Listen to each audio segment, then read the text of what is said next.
Bismillahirrahmanirrahim. Alhamdulillahi Rabbil Alamin. Wassalatu wassalamu ala Rasulillah wa ala alihi wa sahbihi wa man tabi'ahum bi ihsanin ila yaumiddin, ba'd. Fanuwasilu kitab Al-Bayan Al-Awhad fi Tauhidillahi Al-Ahad. Di pertemuan yang kemarin kita masuk ke pembahasan yang ke-9 dari fasal Tauhid Al-Uluhiyah. Walaupun sebenarnya fasal ini masuk ke dalam, atau mabhas ini masuk ke dalam fasal Tauhid Ar-Rububiyah. Siapa yang bisa menyebutkan kaidah yang kemarin kita sebutkan? Abu Darda. Al-qaidah man ja'ala, kaidah yang kemarin kita sebutkan setelah pembahasan dari perkara-perkara yang membatalkan tauhid. Kemudian kita menyebutkan kaidah muhimmah, di antara kaidah terbesar dalam memahami kekufuran dan kesyirikan yang lahir darinya substansi yang banyak, yang akan kita sebutkan insyaallah.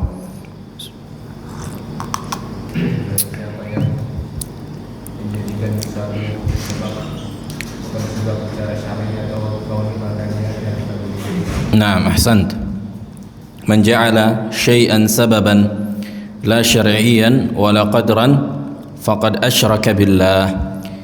Barang siapa yang menetapkan hukum sebab akibat yang tidak ditetapkan oleh syariat dan tidak ditetapkan oleh ketentuan ilmiah, maka sungguh dia telah jatuh pada kesyirikan. Hukum asalnya kesyirikan apa? Besar atau kecil? Aba Aqil. Hukum asal sebagaimana disebutkan Syekh Ibnu Utsaimin rahimahullah di kitab Al-Qaulul Mufid ala syarh kitab Tauhid. Naam, ahsant. Asyirkul asghar, hukum asalnya syirik asghar. Waqad yatahawwalu ila syirkil akbar, bisa berubah menjadi syirik besar apabila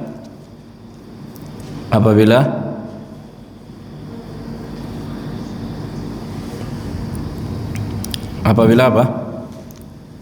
Fadhal.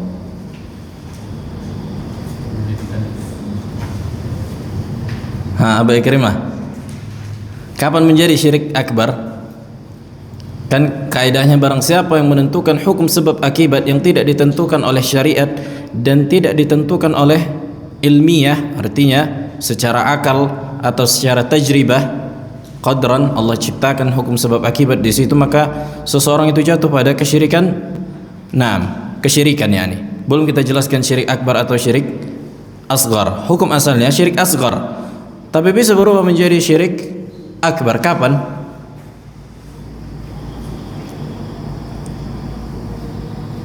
Baik, Rima. Frans. Kapan berubah menjadi syirik akbar?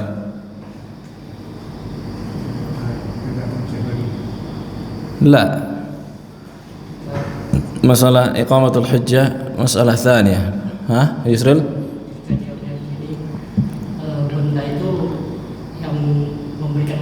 Ahsan, tenang.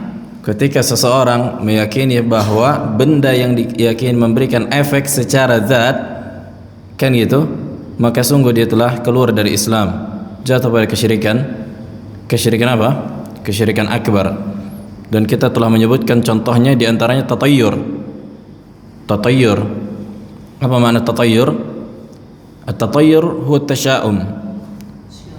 Nah, menganggap sial sesuatu yang dilihat atau didengar atau diketahui, yakni membatalkan sesuatu yang telah bertekad untuk melakukannya. Membatalkan sesuatu yang dimana seseorang telah bertekad untuk melakukannya karena merasa sial dengan apa yang dia lihat atau dia dengar atau dia ketahui. Contohnya ketika dia mau safar, kemudian dia melihat apa? melihat burung gagak misalnya, maka dia batalkan safarnya ini. Kenapa? Karena menganggap burung gagak memberikan kesialan. Kalau dia meyakini bahwa Allah akan mendatangkan musibah dengan tanda-tanda burung gagak, maka ini kesyirikan kecil. Tapi kalau dia meyakini bahwa burung gagak itu bisa memberikan mudarat dan kesialan secara zat, maka dia telah keluar dari Islam karena menetapkan sesuatu atau yang memberikan efek secara zat selain Allah.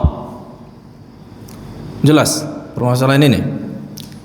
Kalau dia masih meyakini Allah lah yang memberikan musibah, kesialan, kan gitu kan, sesuatu yang tidak disukai, tapi dengan tanda-tanda yang tidak ditentukan oleh syariat dan tidak ditentukan oleh akal dan tajribah secara uji coba, maka dia syirik akbar atau asghar?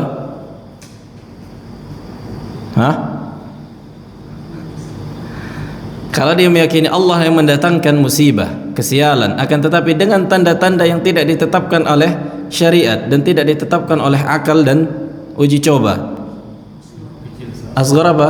Akbar? Asghar. Tapi kalau dia meyakini sesuatu benda itu, itulah yang mendatangkan kesialan secara zat, maka dia keluar dari Islam. Kenapa? Jatuh kepada syirik akbar. Nah, kemudian di antara contoh atau substansi yang kedua dari kaidah ini,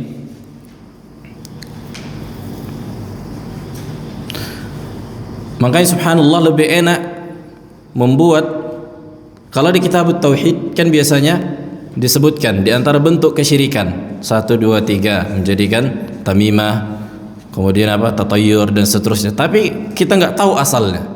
Tapi kalau di kitab ini kita sebutkan kaidahnya kulliyat, kan gitu, baru kita sebutkan apa? Furu', yakni cabang-cabangnya, karena ini akan bermuara kepada kaidah yang sebelumnya. Karena ini substansi ini bermuara pada kaidah yang sebelumnya. Taib. Ats-tsani ittikhadz at-tamaim. Menggunakan at-tamaim. Tamaim jamak dari tamimah. Tamaim jamak dari tamimah. At-tamimah secara bahasa artinya sesuatu yang menyempurnakan. Diambil dari kata at-tamam atau at-tammah, sesuatu yang menyempurnakan. Apa yang dia sempurnakan? Dia sempurnakan sesuatu yang kita kehendaki, karena benda tersebut mampu menyempurnakan apa yang kita inginkan dan kita kehendaki. Itu secara bahasa. Adapun secara istilah, definisinya, qala al-muallif ghafarallahu lahu wa liwalidayhi wa lisairil muslimin, ta'rifuhu wad'u syai'in 'ala syai'in wa ta'liquhu li ajli jalbil manfi'ati aw daf'i al-mafsadah. Meletakkan sesuatu pada sesuatu yang lain dan mengikatnya dan menggantungkannya, mengikat atau menggantungkannya, yang jelas menempelkannya,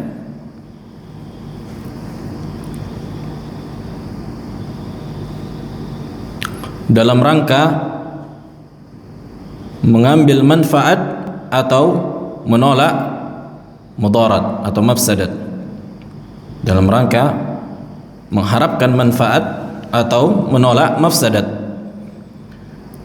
Faqaulu al-muallif wad'u syai'in nakira fi siyaqi al-itsbat fayufidu al-umum atau al-itlaq.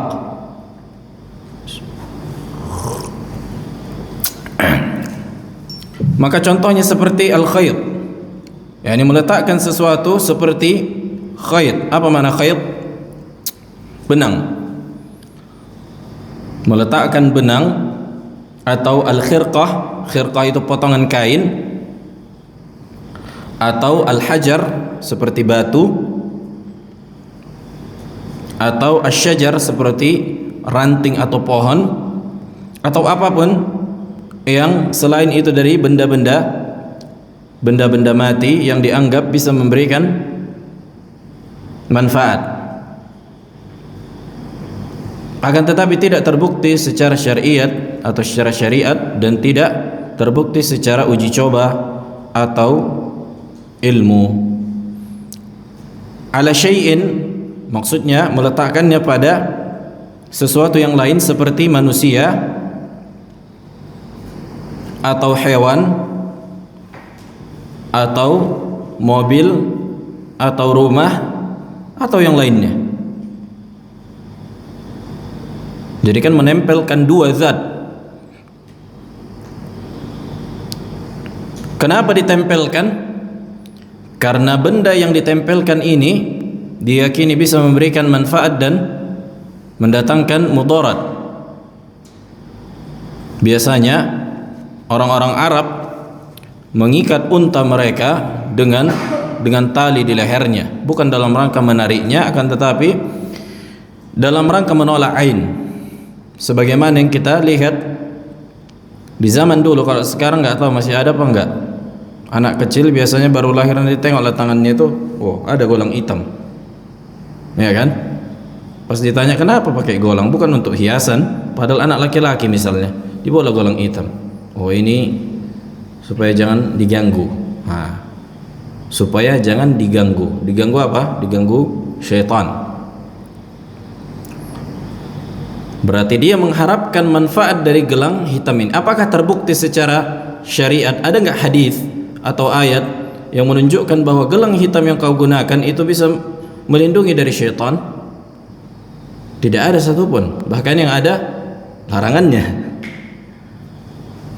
Adakah secara ilmu laboratorium, ilmu medis, bahwa gelang itu terbukti bisa menolak penyakit atau menolak gangguan makhluk halus, walaupun sebenarnya pada ilmu medis mereka enggak meyakini adanya apa? Ilmu gaib kan gitu dalam ilmu medis. Makanya sebagian mereka mengatakan kesurupan. Kesurupan itu bukan dari gangguan jin dalam ilmu medis, karena mereka menolak hal-hal yang gaib. Ada penjelasannya di YouTube apa pandangan medis terhadap orang yang kesurupan. Coba antum buka atau di Google. Ala kullin kita mengetahui cara kerjanya. Maksudnya bagaimana mereka menggantungkan sesuatu dengan sesuatu yang lain untuk dalam mendapatkan manfaat atau menolak mudarat. Makanya di antara bentuk tamimah juga menggantungkan sesuatu, maksudnya sesuatu itu ingin diharapkan untuk apa? Mendapatkan manfaat, sebagaimana hadis Abi Waqid Al-Laythi di kitab Al-Qawaid Al-Arba' di kaidah yang keempat. Apa hadisnya? Ingat Abu Darda?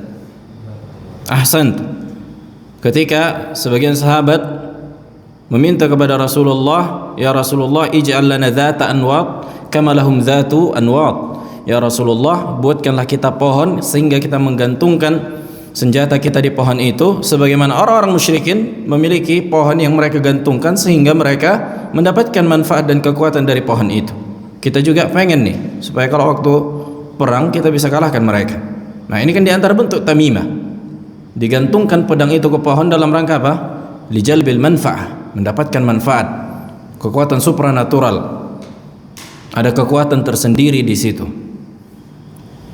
Kemudian Nabi alaihi salatu wasallam pun mengingkari perbuatan itu, karena itu di antara bentuk kesyirikan. Jadi itu di antara bentuk tamimah. Kalau tamimah itu bendanya, tapi sistemnya menggantungkan sesuatu, menghubungkan sesuatu dengan sesuatu yang lain dalam rangka mengambil manfaat atau menolak mudarat. Itu dia hakikat dari tamimah.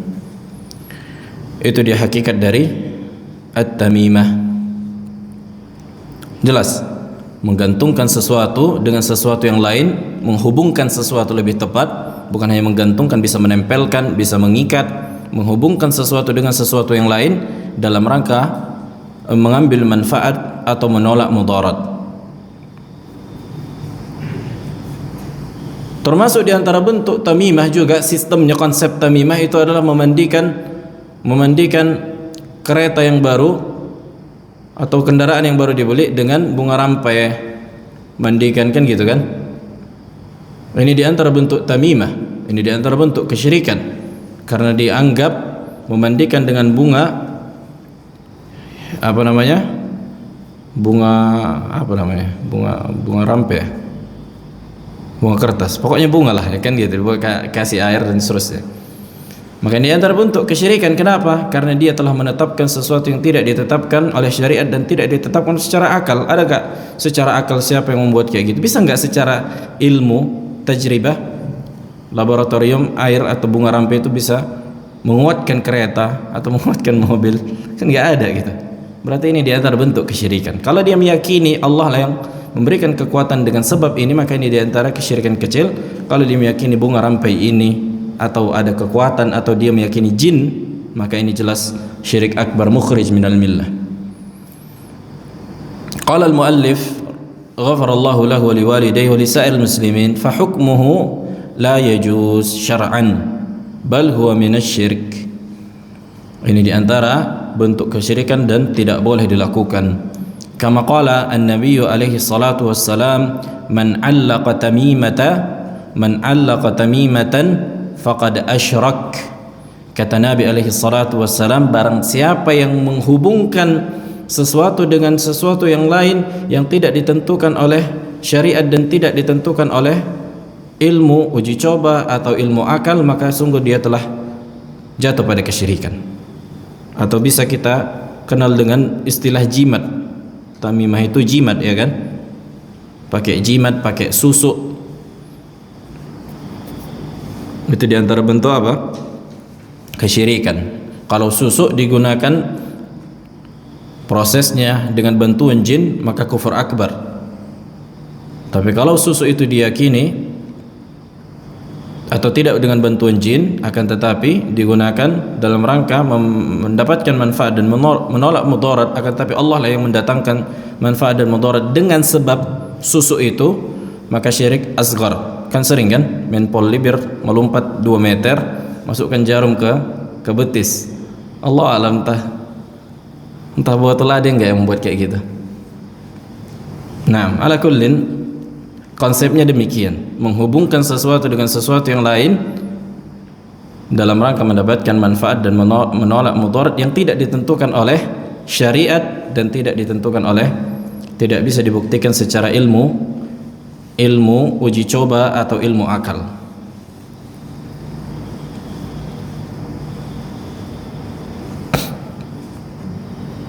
Berbeda dengan salanpas. Salanpas, tahu salanpas kan? Tempel koyok.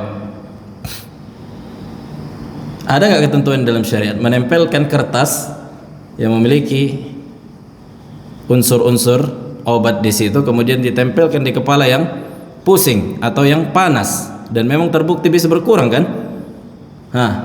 Ada ketentuan dalam syariat? Nggak ada ketentuan dalam syariat. Ada ketentuan dalam medis? Naam, ketentuan dalam medis.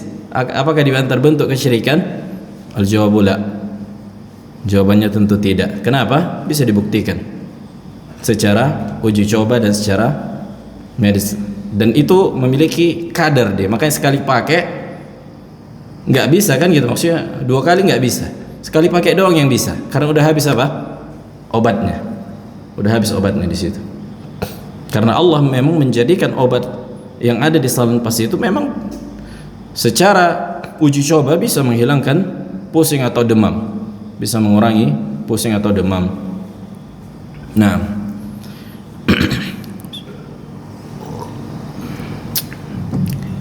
qala al-muallif, dan hadis ini dikeluarkan oleh Imam Ahmad dan disahihkan oleh Syekh Al-Albani rahimahullah.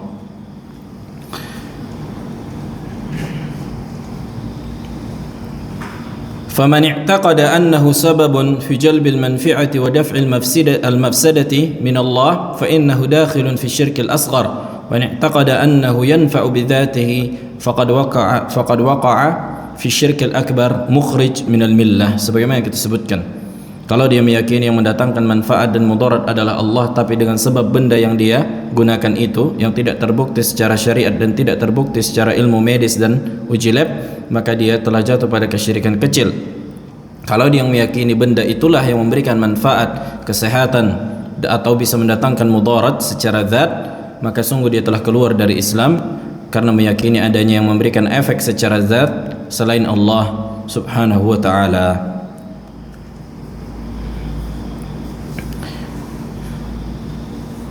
Ini tamimah yang sifatnya tidak menggunakan jin. Adapun sebagaimana disebutkan, kalau santet, buhul, benda itu dimasukkan ke fisik seseorang dengan muamalah jin, maka ini syirkun akbar mukhrij minal millah, kesyirikan besar yang mengeluarkan pelakunya dari Islam. Jelas. Kalau ini selamat dari kalau ini tidak menggunakan bantuan jin, tapi hanya sebatas meyakini benda ini mendatangkan sebab yang Allah berikan, ini hukumnya syirik asghar. Baik.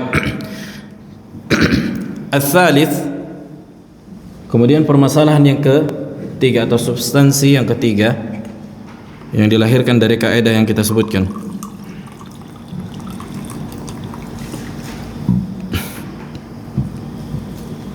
An-nafathu fi ar-ruqyah.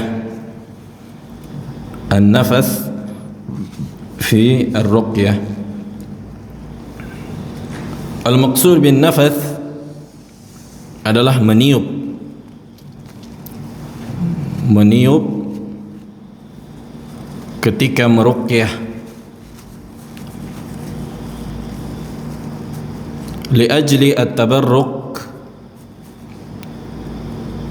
liajli at-tabarruk li ghairi Nabi alaihi salatu wassalam, dalam rangka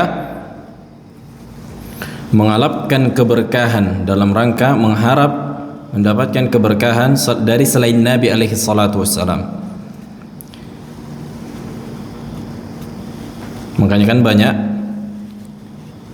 sebagaimana kita tengok kiai yang dianggap keramat, karamah, bukan cuma meniupkan air, tapi apa? Masukkan tangannya, cuci tangan di situ, atau air bekas minumannya, kemudian digunakan, diminum, dipakai, dimandikan dan seterusnya. Diyakini ini bisa memberikan keberkahan. Jelas, bukan ruqyah maksudnya membacakan ayat Al-Quran, tapi dalam sebatas meniupkan gitu. Dalam rangka apa? Meniupkan. Adapun hukum meniup air, apa hukumnya? Boleh enggak?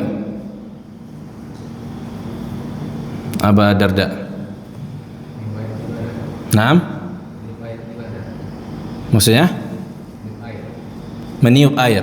Apa hukum meniup air? Iya. Boleh kalau minum sendiri. Boleh kalau minum sendiri. Kalau ada kemungkinan diminum orang lain. Enggak boleh. Ada lagi pendapat lain? Apa Ikrimah? Enggak boleh. Ahsan, na'am. Hukum asal meniup air enggak boleh. Kata Nabi alaihi salatu wassalam, la tatanaffas fil ina'i wa yunfakh fihi. Dan janganlah kalian bernafas ketika meminum air dan kalian meniupnya. Wa yunfakh fihi, meniupnya, nafas. Ini dilarang di dalam syariat. Makanya kan sering orang kalau panas makanan, minuman itu ditiup. Maka ini dilarang Nabi alaihi salatu wassalam. Dan secara medis terbukti makanan yang ditiup itu menghasilkan zat yang memudaratkan fisik manusia. Lebih baik seseorang menunggunya atau mendinginkannya dengan kipas, tidak dengan meniupnya secara langsung. Kalau meniup dalam rangka tidak meruqyah saja nggak boleh, apalagi dalam meruqyahnya. Yang boleh adalah membacakan. Misalnya bismillahirrahmanirrahim, alhamdulillahirabbil alamin. Kemudian membacakan Al-Fatihah.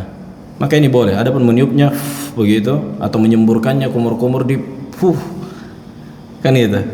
Sebagaimana dukun kena sembur pasiennya, maka ini diantara bentuk kesyirikan atau keharaman kalau tidak mengandung kesyirikan. Nah, atau mereka meruqyah dengan cara kumur-kumur kemudian menyemburkannya, maka ini diantara sesuatu yang tidak disyariatkan. Qala al-muallif fala yajuzu at-tabarruk bidzawati awil athari illa dzatun nabi atau illa dzatin nabi alaihi salatu wassalam. Ini kaidah, tidak ada yang boleh diambil keberkahannya secara zat kecuali zatnya Nabi alaihi salatu wassalam, atau sesuatu peninggalan dari orang-orang saleh. Walaupun sebagian ahlul ilmi mengatakan bolehnya bertabarruk dengan peninggalan orang-orang saleh, lakin akan tetapi ini pendapat yang batil, la yasih.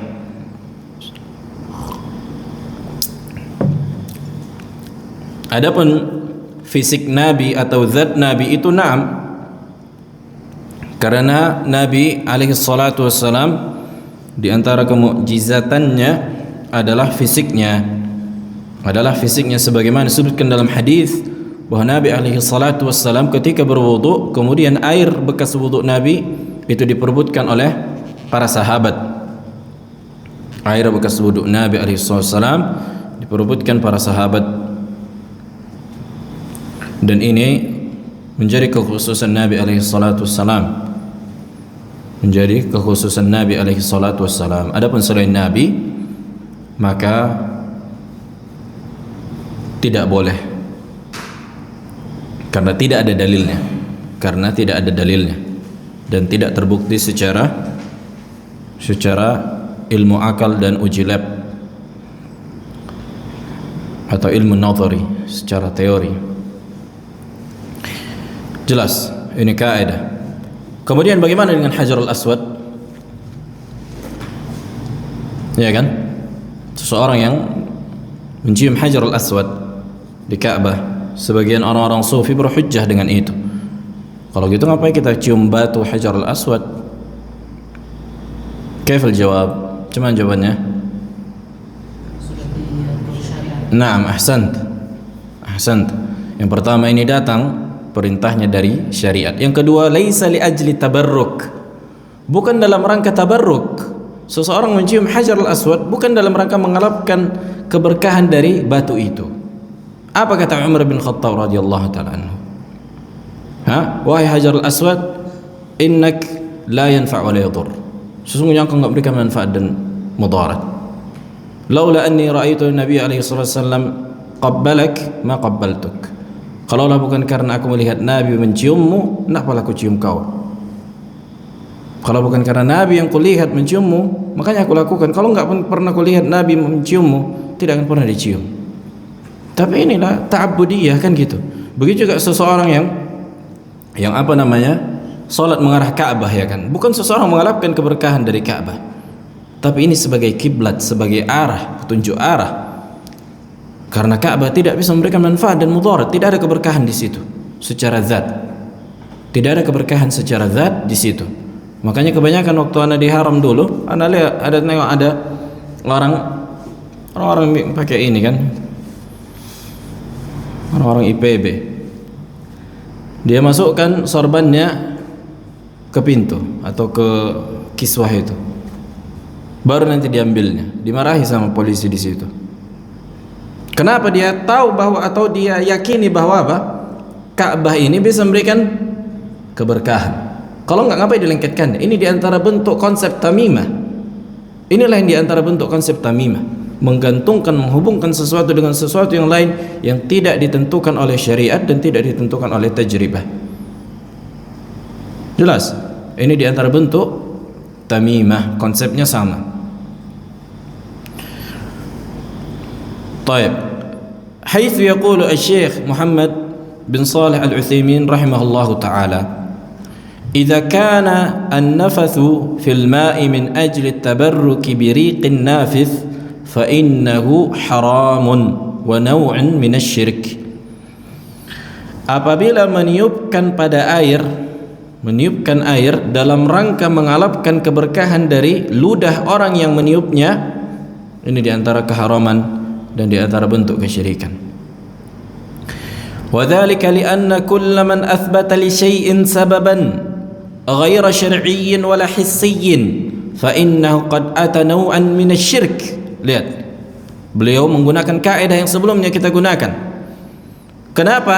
Karena ketika seseorang mengharapkan keberkahan dari ludah seseorang, maka sungguh dia telah menetapkan sesuatu hukum sebab akibat yang tidak ditentukan oleh syariat dan tidak ditentukan oleh apa? Oleh his. Yani itulah ilmu teori, ilmu akal, ilmu uji lab. Bisa nggak ditentukan secara ilmiah kebenaran bahwa ludah itu bisa memberikan efek? Nggak bisa. Kecuali mungkin dia makan sirih atau entah apa-apa kan gitu, kemudian diludahinya air ini mungkin bisa, mungkin, tapi bukan ludahnya dia kan, akan tapi obat yang dia makan. Konsepnya demikian, karena ada hukum sebab akibat di situ. Itu min babi misal, dalam rangka contoh saja.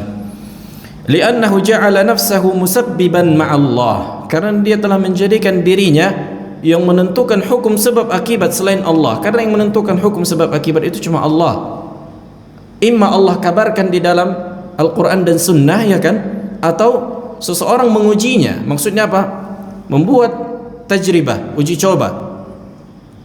Memang tidak ada di dalam Al-Quran dan Sunnah bahwa paracetamol bisa menurunkan demam, tapi manusia mempelajarinya.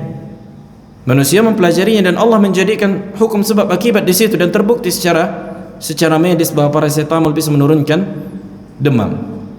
Maka ini bukan di antara bentuk kesyirikan. Jelas.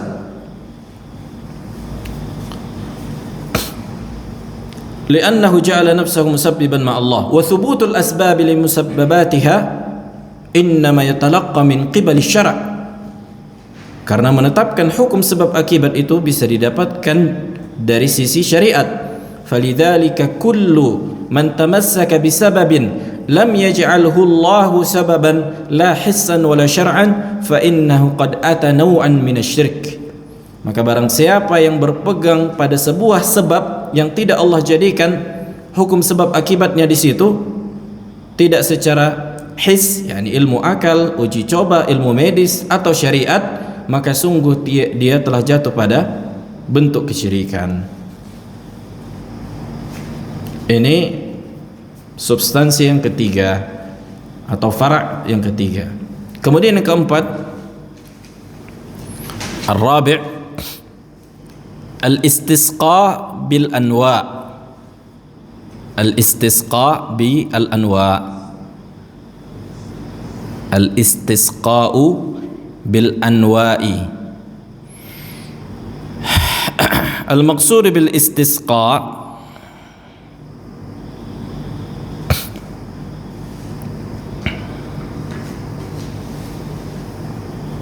apa makna istisqa'?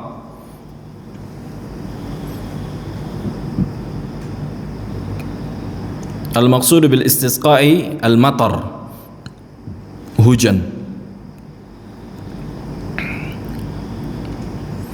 Bil anwa', al-anwa'u jama' dari nau'un bil hamzah, nau'un, dan nau' artinya bintang atau jenis di antara jenis bintang. Artinya mengkaitkan turunnya hujan dengan turunnya bintang, mengaitkan turunnya hujan dengan jatuhnya bintang.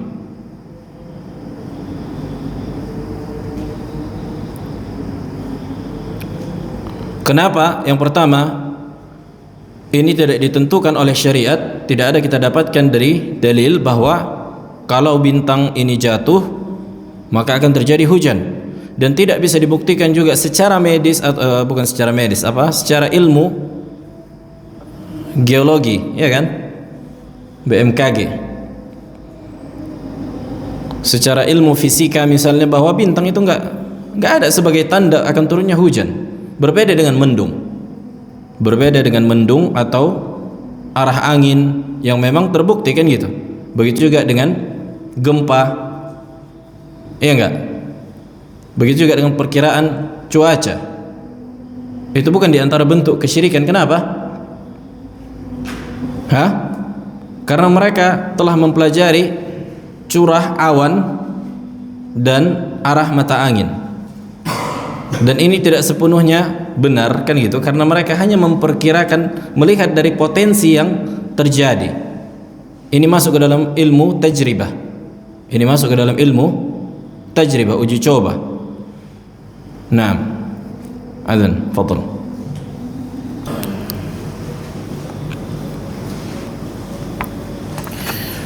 طيب.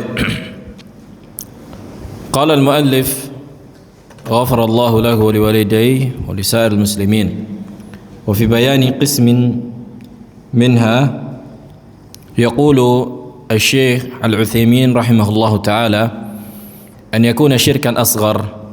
يعني ketika Syekh Ibn Utsaimin menjelaskan tentang permasalahan ini, yakni mengaitkan bintang dengan turunnya hujan, karena itu tidak terbukti dari syariat dan tidak terbukti secara uji ilmu fisika dan seterusnya, an yakuna syirkan asghar, yakni hukumnya sebagaimana hukum asal menjadikan sebab yang tidak ditentukan oleh syariat atau ilmu akal atau ilmu tajribah. Maka syirik kecil apabila meyakininya Allah lah yang mendatangkan sebab itu.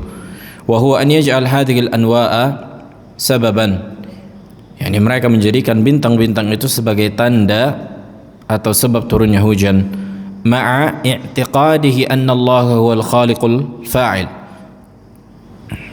yakni mereka masih meyakini bahwa yang mendatangkan hujan itu adalah Allah, kan gitu, Allah yang memberikan efek, akan tapi dengan tanda-tanda yang mereka tentukan sendiri. Lianna kulla man ja'ala sababan lam yaj'alhu Allahu sababa la biwahyihi wala biqadrihi fahuwa musyrikun syirkan asghar, sebagaimana yang kita sebutkan di permasalahan sebelumnya. Kalau dia meyakini bintang itulah yang memberikan efek hujan tersendiri, maka dia syirik apa? Nah, syirik akbar. Kemudian permasalahan yang kelima atau substansi yang kelima, al-khamis at-tawassul bijahin nabi alaihi salatu wassalam, bertawassul dengan kemuliaan nabi dan kemuliaan selain nabi. Kalau kemuliaan nabi saja tidak boleh seseorang bertawassul dengannya, apalagi kemuliaan selain nabi alaihi salatu wassalam. Ini biasanya digunakan pada doa. Ya Allah, kami bertawassul dengan kemuliaan nabimu, atau kemuliaan Abdul Qadir Jilani Al-Badawi dan seterusnya, kan gitu. Orang-orang yang dianggap mulia, maka ini diantara bentuk kesyirikan. Qala al-muallif fa hadhihi al-mas'alah min mahali al-khilaf baina ahli sunnah, yani khusus pada Nabi alaihi salatu wassalam terjadi perselisihan antara para ulama, apakah bertawassul dengan kemuliaan Nabi di antara bentuk kesyirikan atau keharaman. Waqad hakama 'alaiha asy-Syaikh Al-Utsaimin fi ba'd kalamihi bi annaha syirkun asghar li ajli dzalika al-asl. Dan para ulama dan ini yang lebih tepat, bahwa bertawassul, yakni berdoa dan menjadikan wasilahnya kemuliaan Nabi alaihi salatu wassalam sebagai perantara, maksudnya kemuliaan Nabi. Misalnya kita berdoa, ya Allah berikanlah aku kekuatan dengan kemuliaan nabimu dan seterusnya, kan gitu. Karena dianggap kemuliaan nabi ini apa? Bisa semakin mengijabah doa. Karena ketika menyebutkan kemuliaan nabi dalam doa, dianggap bisa lebih mengijabah doa kita. Maka ini diantara bentuk kesyirikan. Haitsu yaqulu asy-Syaikh Al-Utsaimin rahimahullah taala an ba'd suwar at-tawassul al-mamnu' an yakuna biwasilatin sakat anha asy-syara', di mana ketika seseorang menjadikan wasilah yang tidak dibolehkan oleh syariat, kan gitu, wa hadza muharramun, dan ini di antara bentuk yang diharamkan, wa huwa na'un minasyirik, dan juga di antara bentuk kesyirikan. Mithlu an yatawassal bijahi syakhsin dzi jahin 'inda Allah, seperti seseorang menjadikan wasilah perantara dengan Allah dengan doanya, pada doanya, yakni kemuliaan seseorang yang memiliki kemuliaan di sisi Allah. Fayaqulu mathalan as'aluka bijahi nabiyyik, aku memintamu ya Allah dengan kemuliaan nabimu. Fala yajuzu dzalika, dan ini enggak dibolehkan, li'annahu itsbatun li sababin lam ya'tabirhu asy-syar'u, karena dia telah menetapkan sebuah sebab yang tidak ditentukan oleh syariat, apalagi apalagi tajribah, karena ini berkaitan dengan ibadah. Karena ini berkaitan dengan ibadah. Begitu juga meminta mayit. Apa kaidahnya? Kenapa seseorang tidak dibolehkan meminta mayit pada perkara yang mampu dilakukan? Karena hakikatnya seorang mayit tidak mampu melakukan. Iya kan? Misalnya Anda bilang sama Kevin, minta 50.000 ketika dia masih hidup, boleh nggak? Apakah ini diantara bentuk kesyirikan? Kalau Kevin udah meninggal, terus Anda bilang di kuburannya, Vin minta 50.000 Apakah diantara bentuk kesyirikan? Kenapa kesyirikan? Ahsan, karena udah linqita'i as-sababi al-musabbib atau al-musabbab, karena telah terputus hukum sebab akibat. Yang pertama dia tidak mendengar, yang kedua dia nggak mampu melakukannya. Ya enggak? Yang pertama dia tidak mendengar, yang kedua dia tidak mampu melakukannya. Ini udah kita bahas masalah sama al-mauta. Apakah mayit, seorang yang meninggal telah masih mendengar orang yang masih hidup atau bukan? Ini udah kita bahas panjang lebar. Yang kedua dia nggak mampu melakukannya. Jangankan mendengar atau jangankan mampu melakukan, dengar saja dia enggak, apalagi mampu. Ya, ini muncul keluar dari kuburan tuh uang 50.000, larinya orang itu. Nah, as-sadis, kita habiskan sedikit lagi. As-sadis yang keenam, talabul barakah bitamassuhi bil Ka'bah aw su'ur man zu'ima annahu waliyyun aw nahwaha. Ini udah kita bahas sebelumnya, mirip seperti apa an-nafath fi ar-ruqyah, yakni meniupkan, yakni talab al-barakah, mengharapkan keberkahan dengan mengusap Ka'bah atau selain Ka'bah, seperti kuburan wali, ya kan? Seperti kuburan wali kalau diusap, ayo usap. Pasir Tarim, ada videonya, orang guling-guling di pasir itu, katanya ada keberkahan di situ. Atau bekas minuman orang yang dianggap wali, maka ini diantara bentuk kesyirikan. Ini lebih umum sebenarnya dari an-nafath. Kalau nafath itu semburannya, walaupun sebenarnya satu paket itu, satu konsep. Yaqulu Asy-Syaikh Ibnu Utsaimin rahimahullahu taala di kitab yang sama. Enggak, ini di Syarh Riyadhus Shalihin, sebelumnya di Al-Qaulul Mufid. Yaqifu ahaduhum 'inda ar-rukn al-yamani fa yamsahuhu biyadihi. Ketika seseorang berdiri di rukun Yamani, kan gitu. Rukun Yamani, sisi bagian Ka'bah mengarah ke Yaman, kan dikatakan rukun Yamani. Wa yakunu ma'ahu tiflun qad hamilah, dan dia bersama seorang anak yang dia gendong misalnya. Fayamsah at-tifl biyadihi yatabarruk atau fayumassih at-tifla biyadihi yatabarruk birrukun. Kemudian dia usapkan misalnya anak itu ke Ka'bah, ke dinding atau seterusnya, atau ke kiswah. Sebagaimana ana sebutkan juga, ana lihat ada orang memasukkan imamahnya ke kiswah Ka'bah, kemudian mengambilnya lagi dalam rangka apa? Tabarruk. Ya kan? Ngapain dia masukkan? Mau ngapain? Apa konsepnya kayak gitu? Wa kadzalika law tayassara lahu limashi 'ala al-hajar al-aswad. Begitu juga kalau seseorang mengusap Hajarul Aswad bukan dalam rangka ibadah tapi dalam rangka mengharapkan keberkahan, maka ini diantara bentuk kesyirikan. Wadah. Kita mencium Hajarul Aswad bukan meyakini adanya keberkahan di situ, tapi ini diantara perintah dan ibadah. Udah sebatas ta'abbudiyah. Bukan diyakini oh ada keberkahan sisa-sisanya, kan gitu. Banyak-banyak diusapkan, badan itu pun dimasukkan ke dalam. Atau sebagian orang apa? Mau lengketkan badannya ke Ka'bah, tidak dapat Hajarul Aswad ke yang lain. Makanya tidak dianjurkan mengusap selain Hajarul Aswad. Tidak disyariatkan mengusap selain Hajarul Aswad di Ka'bah. Kan banyak orang lagi tawaf tidak dapat Hajarul Aswad, udahlah apa yang dapat bagian Ka'bah itu diusap. Makanya di antara bentuk kesyirikan. Kalau dia meyakini memang bukan dalam rangka mengalap keberkahan, tapi dia anggap itu boleh, maka kebid'ahan. Lihat, perbuatannya sama tapi menghasilkan hukum yang berbeda. Kapan dia menjadi syirik? Kalau diharapkan keberkahan. Kapan menjadi bid'ah? Ketika dia tidak meyakini ada keberkahan akan tapi dia anggap itu boleh karena kebodohannya misalnya. Atau kan nggak dapat Hajarul Aswad, ramai kali orang di situ, daripada bertumbuk sama orang, udahlah apa yang dapat diusap. Makanya juga sebagian orang ketika lagi tawaf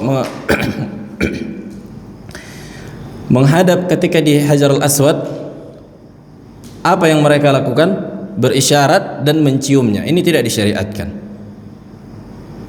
Cuma disyariatkan berisyarat, bukan menciumnya. Berbeda apabila disentuh Hajarul Aswad itu dengan tangannya, nggak bisa dia mencium, maka bekas tangan itu bisa dicium. Ini yang disyariatkan. Atau tongkat. Dan ini disebutkan para ulama dalam kutub al-fiqh, disebutkan juga dalam hadis. Wadah. Karena itu tadi, ketika mencium Hajarul Aswad bukan mengalap keberkahan di situ. Bukan mengalap keberkahan di situ.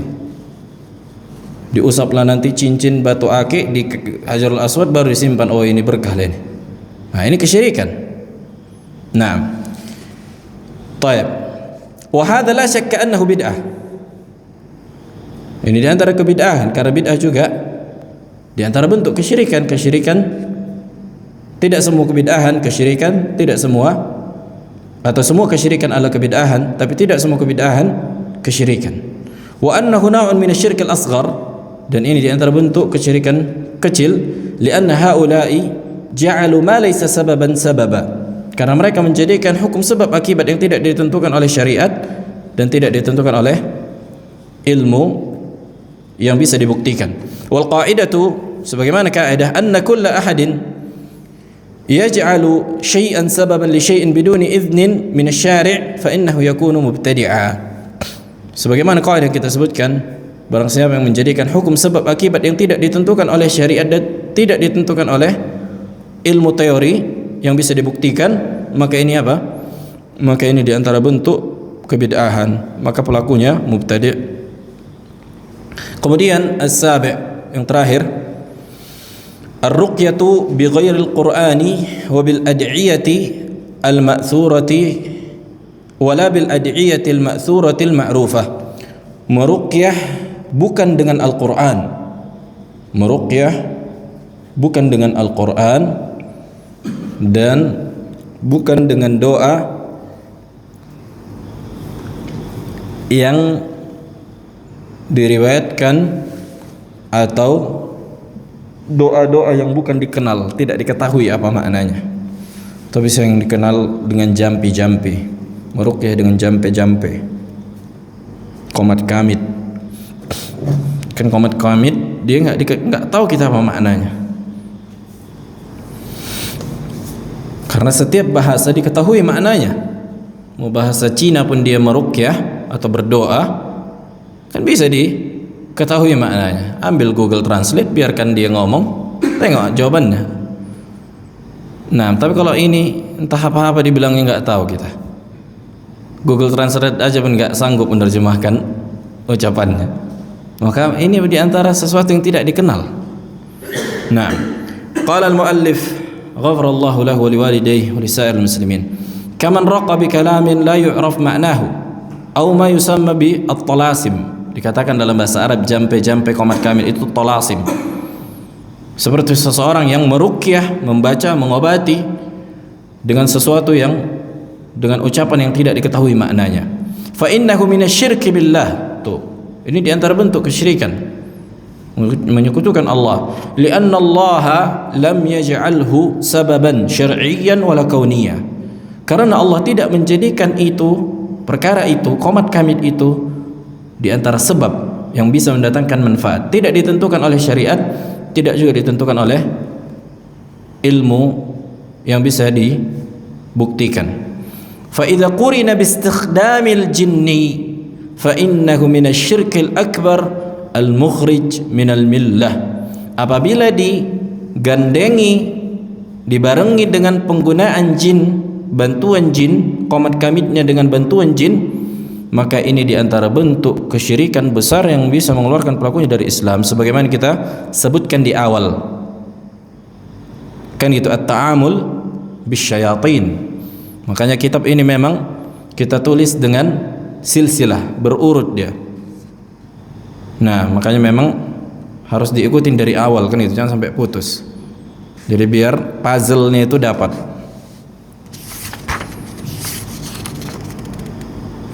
Baik, kemudian pembahasan selanjutnya al-mabhas hadi ashar kita lanjutkan insyaallah di pertemuan yang akan datang tentang sebagian syubhat yang berkaitan tentang tauhid al-ibadah dan jawabannya. Seperti fitnah Wahabiyah, siapa itu Wahabi? Begitu juga disyaratkannya i'tiqad ar-rububiyah fi syirk al-ibadah, akan kita jelaskan insyaallah. Kemudian setelahnya masuk ke fasal yang ketiga, tauhid al-asma' wa sifat. Ini yang panjang, hampir setengah kitab tauhid al-asma' wa sifat. Nah, tafadhal, ada pertanyaan?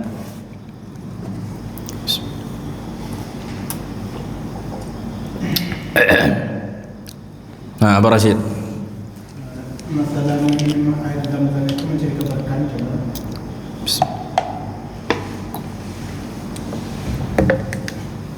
Masalah air zam-zam apakah memberikan keberkahan? Nah, ditentukan oleh syariat, kata Nabi alaihi salatu wasallam, ma'u zamzam liman syuriba lahu.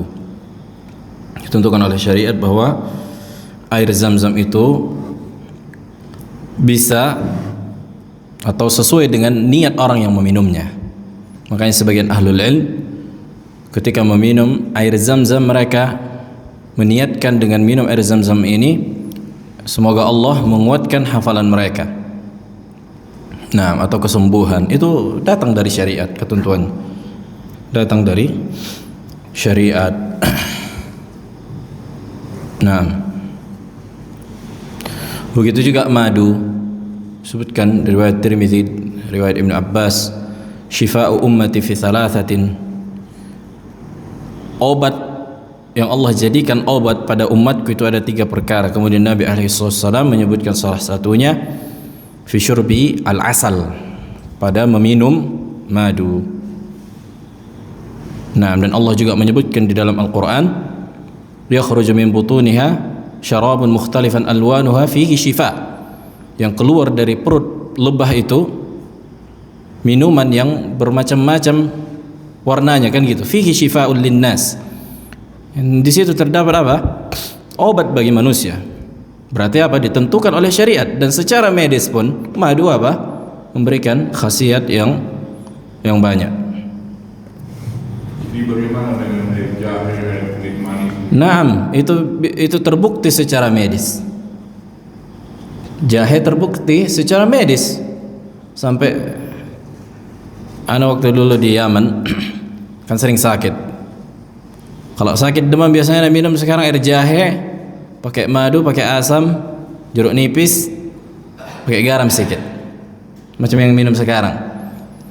Kemudian Nabi bilang sama waktu mengantar kawan yang sakit, Ana bilang sama dokter di Yaman, apa katanya? Zanjabil, maksudnya jahe ini saidaliyat jariyah, apotek berjalan. Maksudnya banyak obat di situ, banyak khasiatnya. Itu terbukti gitu. Itu terbukti secara ilmu tajribah.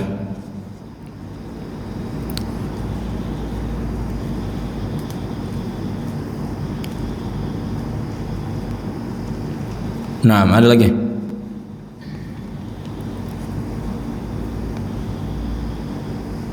Bagaimana misalnya jika seseorang mengklaim, di antara syubhat tentunya, misalnya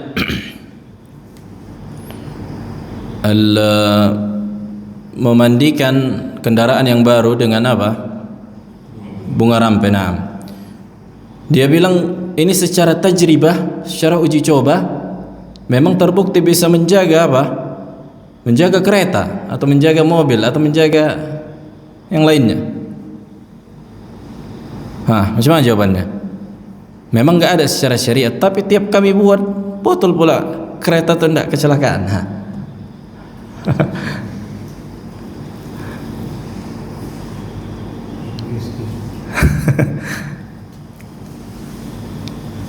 Yang pertama kita katakan memang coba jelaskan kan gitu, bagaimana konsepnya? Bisa nggak dia jelaskan konsepnya bagaimana? Makanya ketika seseorang mengklaim ilmu tajribah, dia harus paham konsepnya. Dia harus paham konsep dari cara kerja sesuatu yang ia hubungkan dengan sesuatu yang lain, bahwa itu bisa memberikan manfaat. Makanya harus sesuai dengan hasil penelitian ahlu khibrah. Contohnya misalnya masalah handphone atau remote. Ketika kita hidupkan AC, hidup, ya kan? Iya enggak hidup? Bisa enggak dijelaskan oleh ahlu khibrah, orang teknisi? Bisa dijelaskan dengan panjang lebar. Bisa dijelaskan dengan sistematis dan ilmiah. Ada sensor, ada gelombang, ada baterai, ada ini dan seterusnya. Itu bisa dibuktikan. Tapi kalau yang minum bunga rampe, gimana dia membuktikannya? Konsepnya bagaimana? Dia nggak bisa jelaskan. Inilah yang terputus hukum sebab akibat, yang tidak bisa dibuktikan. Makanya selalu Anda bilang ilmu yang bisa dibuktikan, baik secara medis, baik secara teknis, baik secara konsep fisika, ahlu khibrah yang menentukannya, kan gitu, bukan orang awam. Kita ditanya misalnya cemana kok di handphone muncul video, kan itu video call, dari mana? Kita nggak bisa karena orang awam, kita nggak khibrah kita di situ, nggak ada ilmu kita. Tapi mereka yang mengetahui teknologi ini bisa mereka jelaskan, dan jelaskan pun nggak paham kita itu. Ya kan, buka aja Google bagaimana cara sinyal Bluetooth. Nah, itu bisa dijelaskan, bisa dibuktikan. Itu dia. Ada konsepnya. Sementara yang tadi nggak ada konsepnya, coba jelas sampai mati pun dia nggak bisa dijelaskan. Yang bunga rampe bisa menjaga seseorang dari kecelakaan atau selamat, nggak, dan seterusnya. Nggak bisa. Karena memang nggak ada. Hanya sebatas mengklaim, kan gitu. Hanya sebatas mengklaim. Nah, mana lagi? Ketika kita kalau kita mendengar ada penjelasan bahwa ini bagian dari fikih nabawi, ini bagian dari pengobatan hati, kadang kita orang betul ini, tapi ada yang menyampaikan ini fikih nabawi, ini fikih nabawi bagian dari pengobatan hati. Bagaimana sikap kita?